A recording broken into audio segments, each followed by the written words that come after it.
할렐루야. 오늘 제목은 나의 믿음 없음을 도와주소서 이렇게 정하고 함께 은혜 나누기를 원합니다. 우리가 학교에 다닐 때 시험을 치죠. 그런데 그 시험 문제에는 반드시 해답이 있습니다. 정답이 있습니다. 그런데 공부하지 않은 학생들은 정답을 모릅니다. 어느 신학교에서 시험을 쳤습니다. 하나 신학생이 이렇게 썼습니다. 주님은 모든 것을 아십니다. 그리고 답안지를 냈습니다. 교수님이 어떻게 점수를 주었을까요? 교수님은 주님은 100점, 학생은 0점 이렇게 점수를 매겼습니다.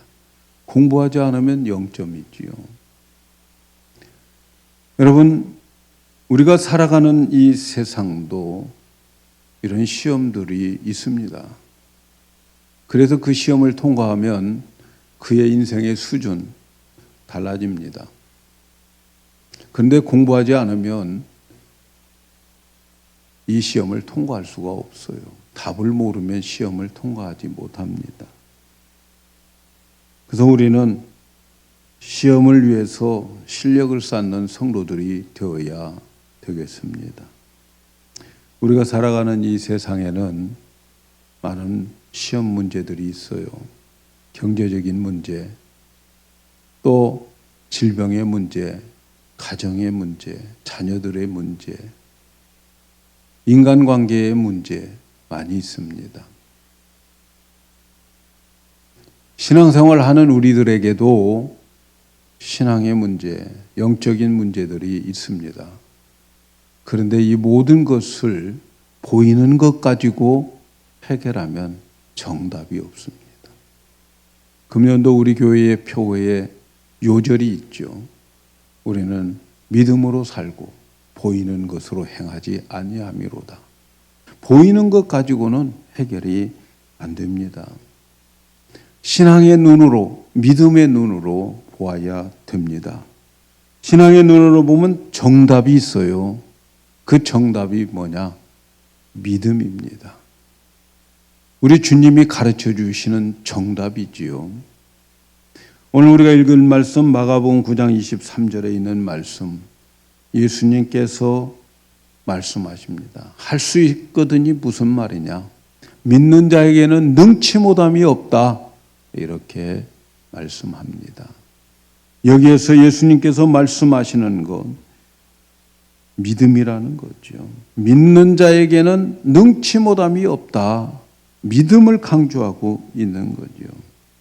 우리 중에 문제가 없는 인생 없습니다. 그런데 그 모든 문제의 해결은 믿음입니다. 믿는 자에게는 능치 못함이 없다. 이렇게 말씀합니다. 여러분 자주 말씀드립니다마는 여기서 말하는 믿음은 하나님을 믿는 믿음을 말하는 거죠. 나의 자신감이나 그리고 나의 신념 같은 것을 믿음이라고 말하지 않습니다. 우리는 우리의 믿음의 대상은 하나님이죠. 우리가 믿는 하나님은 모든 것을 다 아십니다. 그래서 전지하신 하나님. 우리가 믿는 하나님은 모든 것을 다 할 수 있으시는 하나님. 없는 것을 있게 하시는 하나님. 전능하신 하나님. 그래서 우리는 전지전능하신 하나님을 믿는 사람들이 우리들입니다. 하나님은 내가 믿는 것만큼 하나님의 하나님됨을 보여주고 믿는 대로 나의 삶 속에 하나님의 능력이 나타나게 되는 거죠. 예수님께서 말씀하신 것처럼 우리 인생의 모든 문제는 믿음이라는 거죠. 할 수 있거든요. 무슨 말이냐? 믿는 자, 믿음이 있는 자에게는 능치 못함이 없다. 모든 것을 다 할 수 있다. 이렇게 말씀하는 거죠.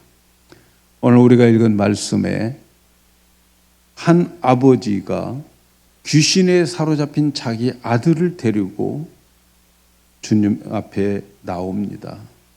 이 아버지는 이 아들이 귀신에 시달려서 여러 번 죽을 고생을 하고 죽을 고비를 넘긴 이 아이를 데리고 예수님께 찾아왔습니다. 그런데 예수님께 찾아왔는데 예수님은 그 자리에 안 계셨어요. 예수님은 베드로, 요한, 야고보를 데리고 높은 산에 올라가신 거지요. 그 높은 산에 올라가셨는데 예수님이 변화된 모습이 제자들에게 보여졌어요. 예수님에게 광채가 나고 예수님의 옷은 하얗게, 이 세상에서 그렇게 하얀 옷을 입은 자가 본 적이 없는데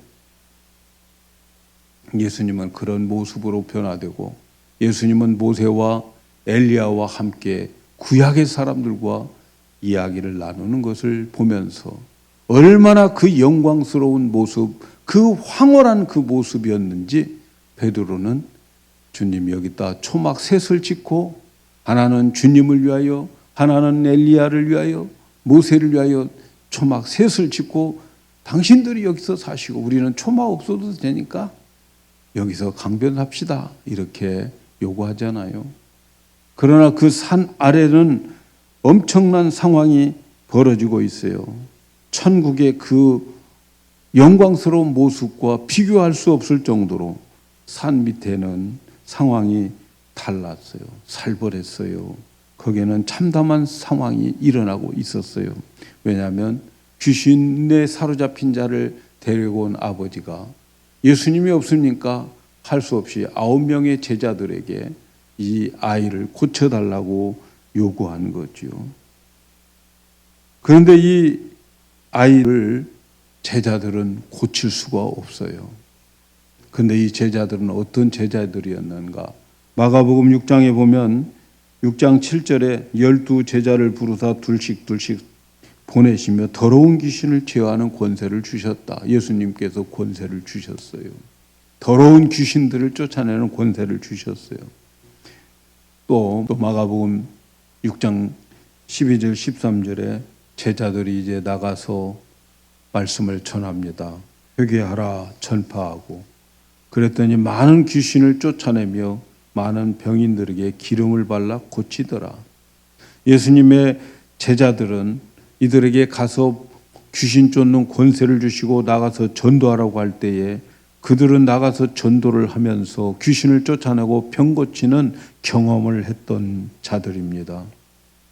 그런데 오늘은 여기에서 그들의 경험을 돌이켜서 이 귀신을 쫓아내려고 하니까 귀신이 나가지 않은 거예요. 여러 가지 시도를 했을 것입니다. 그 아이를 데리고 기도도 하고 또 안수도 하고 명령도 하고 그러나 이 아이를 붙잡고 있는 귀신은 쫓아내지 못했습니다. 큰 무리들이 둘러싸여 있어요. 서기관들도 거기에 있었어요. 그들을 바라보는 많은 사람들이 비웃음을 사고 냉소적으로 바라보고 있는 거죠. 예수님을 싫어하는 사람들은 제자들을 조롱하고 비난했어요. 그야말로 제자들의 무능함과 무기력함을 철저하게 보여주고 진땀을 흘리고 있는 그 모습을 보여주게 된 거죠. 그런데 다행스럽게도 그때 예수님이 산에서 내려오신 거죠. 온 무리들이 예수님에게 달려들어서 예수님을 애워쌉니다. 예수님은 너희들이 무엇을 가지고 변론하느냐 묻습니다. 그런데 귀신 들린 자의 아버지가 이렇게 대답합니다. 벙어리 귀신 들린 내 아들을 선생님께 데려왔습니다. 귀신이 어디서든지 저를 잡아 거꾸로 뜨리고 거품을 흘리게 하고 저를 마르게 만들고 정말 핏기가 없게 만들어 가고 있습니다. 불쌍해서 못 보겠습니다. 그래서 선생님에게 데려왔는데 선생님은 안 계시고 제자들에게 데려왔는데 제자들은 능히 이 일을 하지 못하였습니다. 이렇게 고백을 하는 거죠. 예수님을 따라다녔지만 이 귀신 들린 아이는 고칠 수 없어서 이 아이의 아버지에게는 쓸모없는 자들처럼 보였다는 거죠. 이렇게 이 제자들이 망신당한 이유가 뭘까요? 그 다음 예수님께서 하신 말씀에 나와 있어요. 마가복음 9장 19절에 대답하여 가라사대 믿음이 없는 세대여 내가 얼마나 너희와 함께 있으며 얼마나 너희를 참으리요 그를 내게 데려오라 하시매. 이 문제를 바라보시는 주님은 믿음이 없는 세대다 이렇게 말씀합니다. 믿음이 없는 세대여, 이 세대라고 하는 말 속에는 제자들도 포함하고 그의 아버지도 포함하고 그리고 이스라엘의 모든 백성들이 다 포함된 말을 세대여라고 말합니다. 제자들, 아버지, 모든 백성들, 모든 군중들 다 포함해서 믿음이 없기 때문이다 이렇게 말해요. 인생의 모든 문제는 믿음의 문제입니다. 어떤 어려움도 믿음이 있으면 이깁니다, 여러분. 태산 같은 문제가 있어도 그 산을 옮길 만한 믿음이 있으면 되는 거죠. 죽음마저도 믿음으로 해결됩니다. 천국에 대한 확실한 믿음. 죽으면 끝이 아니라 다시 주님과 함께 영원히 살 수 있다고 하는 믿음. 그런 확신만 있다면 죽음도 믿음으로 이겨낼 수 있습니다. 사랑하는 여러분, 오늘 우리는 어떤가요? 수많은 기독교인들이 있지만 인생의 문제를 해결하지 못해서 귀신 들린 자들로 인해서 무시와 조롱을 당하고 있는 우리 교회의 현실들, 우리 성도들의 모습들을 봅니다. 이러한 모습을 보고 예수님은 탄식하시는 말씀을 들어야 돼요. 믿음이 없어서 우리에게 당하는 인생의 문제를 해결하지 못하고 고통 가운데 사는 우리를 향해서 믿음이 없는 세대여 내가 얼마나 참으리요 이렇게 책망하시는 말씀 우리도 들을 수 있습니다. 세상이 아무리 악하고 패역해도 믿음만 있으면 해결됩니다.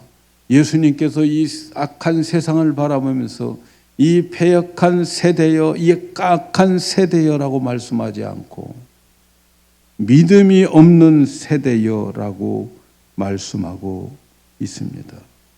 우리 인생의 문제는 믿음의 문제입니다. 이 아버지는 귀신 들린 아이를 데리고 예수님께로 데리고 왔습니다. 그런데 귀신은 예수님을 알아보고 아이를 심히 격려를 일으키게 하고 그 아이를 엎어지게 하면서 거품을 흘리게 합니다. 예수님은 이 아이를 보면서 이 모습을 보면서 언제부터 이렇게 되었냐고 묻습니다. 그럼 아이들은 쉽게 정신적인 질병, 이런 귀신에 사로잡힌 그런 아이들은 아닙니다. 아이들은 금방 야단 맞아도 아버지가 머리 한번 쓰다듬어 주면 금방 기뻐합니다. 다 잊어버립니다. 그런데 이 아이가 이렇게 심각하게 되었다는 거죠. 이 아이의 아버지는 이렇게 말합니다. 귀신이 저를 죽이려고 불과 물에 자주 전댔나이다. 그러나 무엇을 할 수 있거든 우리를 불쌍히 여겨 주십시오. 사랑하는 여러분, 그는 예수님께 가정법을 사용합니다. 만일 무엇을 할 수 있거든, if you can do anything, 무엇을 할 수 있거든, 이렇게 예수님께 말씀을 드립니다.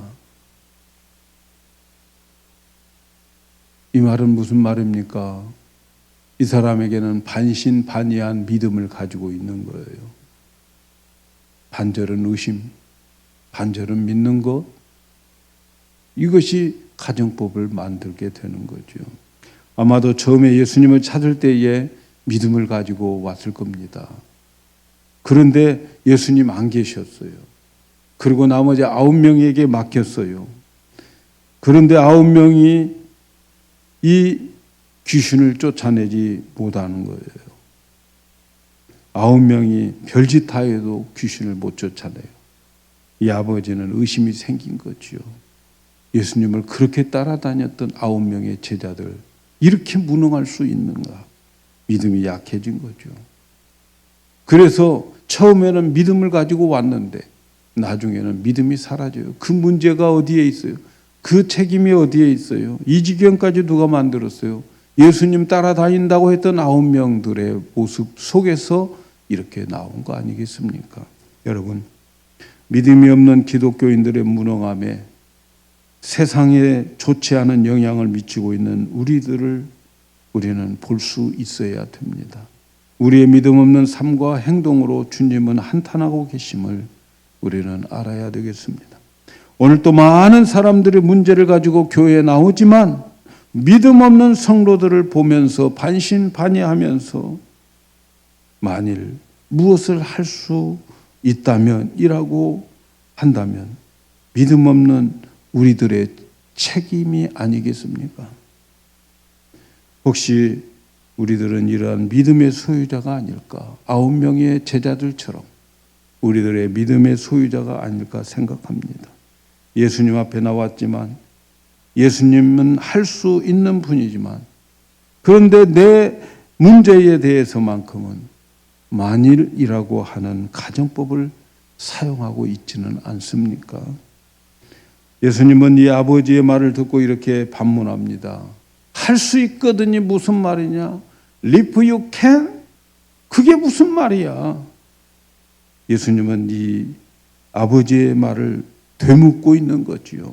할 수 있거든이라고 하는 말은 반절은 믿고 반절은 믿지 않는다고 하는 믿음 없는 태도라고 지적하고 있습니다. 예수님의 듣고 싶은 말이 뭘까요? 할 수 있거든이 아니라 할 수 있습니다 라는 확신과 믿음의 말을 듣고 싶어 하는 거죠. 내가 옷자락만 만져도 나올 수 있다고 하는 확신이 있어서 만졌습니다. 그런 믿음. 아니 여기서 말씀만 해주세요. 그러면 저기에 있는 내 하인이 나을 겁니다 하는 말씀을 믿는 그런 믿음. 이것이 예수님께서 듣고 싶은 말인데 만일 할 수 있다면 이렇게 말할 때 할 수 있다면이 무슨 말이냐라고 말씀하는 거죠. 사랑하는 여러분, 믿음에는 가정법을 사용할 수가 없어요. 가정법은 믿음이 아닙니다. 가정법은 철저한 불신입니다. 그런데 오늘날 기독교인들의 가정법을 가지고 주님께 나옵니다. 혹시 도와줄 수 있다면, 혹시 거들러 줄 수 있다면 우리의 모습은 여러분 어떻습니까? 예수님은 가정법을 사용한 아버지에게 이렇게 말합니다. 예수께서 이러시되 할 수 있거든이 무슨 말이냐? 믿는 자에게는 능치 못함이 없느니라 말씀하죠. 예수님의 대답은 문제는 병을 고쳐야 할 내가 아니라 너의 믿음의 문제다라고 말씀하고 있는 거죠. 나는 모든 것을 할 수 있어. 그런데 문제는 내가 반신반의하고 있는 믿음이 그것이 문제야. 지적하는 거죠. 이 말을 듣고 병고침을 요청하는 아버지가 이렇게 대답합니다. 마가복음 9장 24절에 곧 그 아이의 아비가 소리질러 가로되 내가 믿나이다. 나의 믿음 없는 것을 도와주소서 하더라. 이 병든 자의 아버지는 예수님이 믿음 없음에 대해서 책망을 할 때 그 책망을 듣고 내가 믿나이다. 나의 믿음 없음을 도와주소서 이렇게 호소합니다. 칼빈은 이 말에 대해서 이 아이의 아버지는 자신이 믿으나 그와 더불어 또 한편으로는 자기에게 믿음이 없다는 사실을 깨닫고 있다. 여러분, 이것이 중요합니다. 이것이 나의 모습입니다. 이것은 오늘 우리들의 솔직한 고백이 아닐까요? 우리는 하나님은 모든 것을 할 수 있다고 믿습니다. 그러나 정작 내 문제에 있어서 그 문제 앞에 나왔을 때에 우리에게는 불신의 그림자가 덮고 있지 않습니까? 진정으로 예수님을 믿습니다. 하나님의 능력도 믿습니다. 하나님은 모든 것을 할 수 있음을 믿습니다. 그래서 우리는 진정으로 믿는다고 고백합니다. 그러나 현실의 문제에 있어서는 믿음이 없습니다. 라고 고백하는 모습이 오늘 우리들의 솔직한 모습의 고백이어야 됩니다.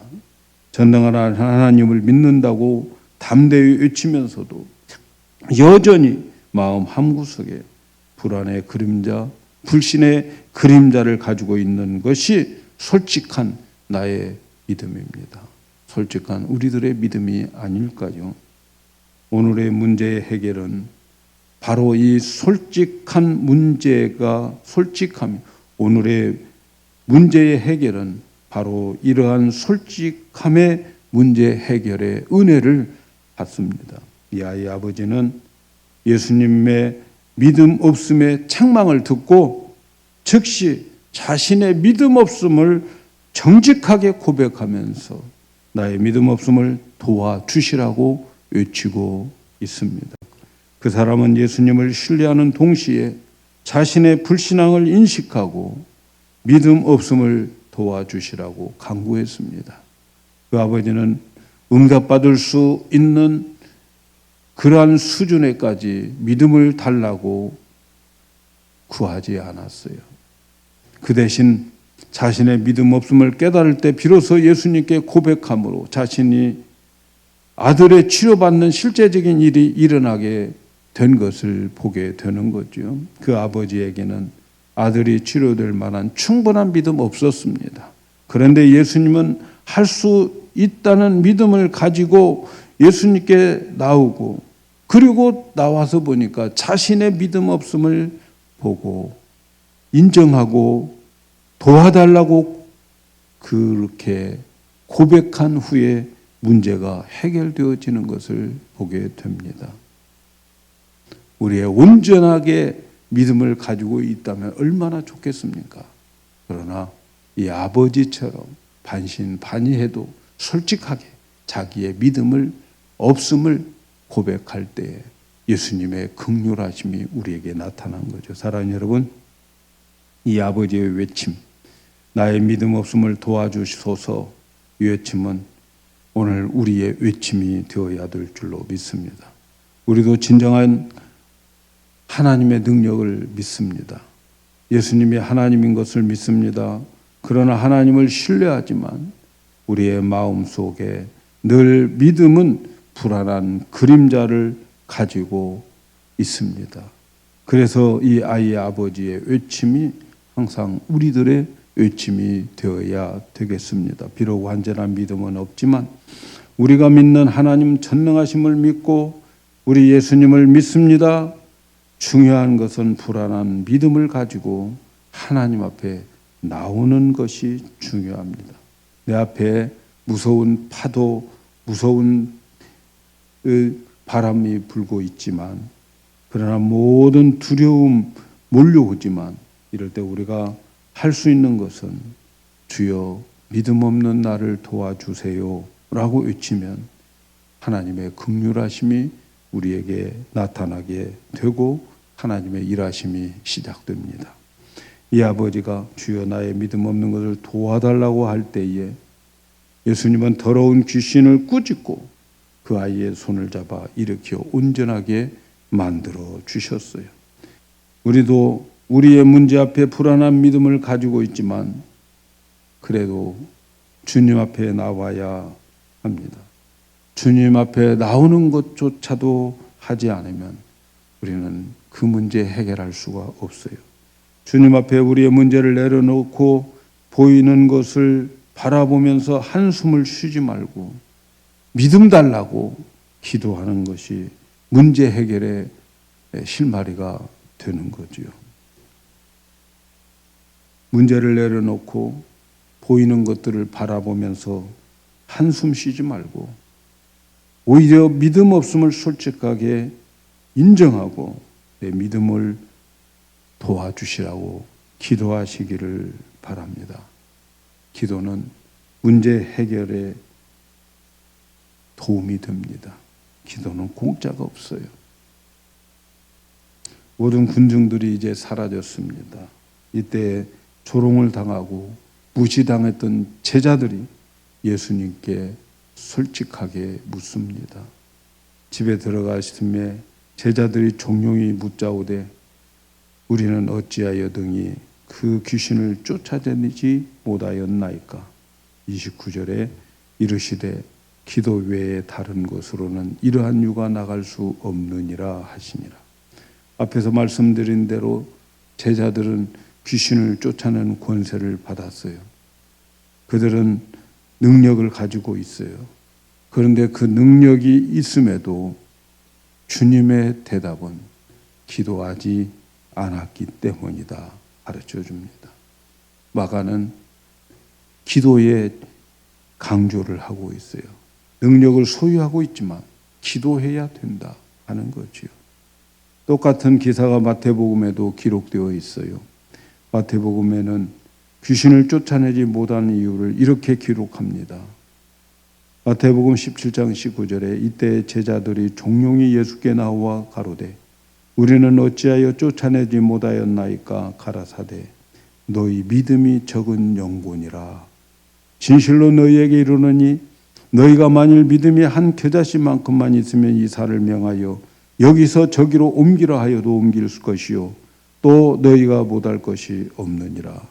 마태는 믿음의 탓이다라고 말하고 있어요.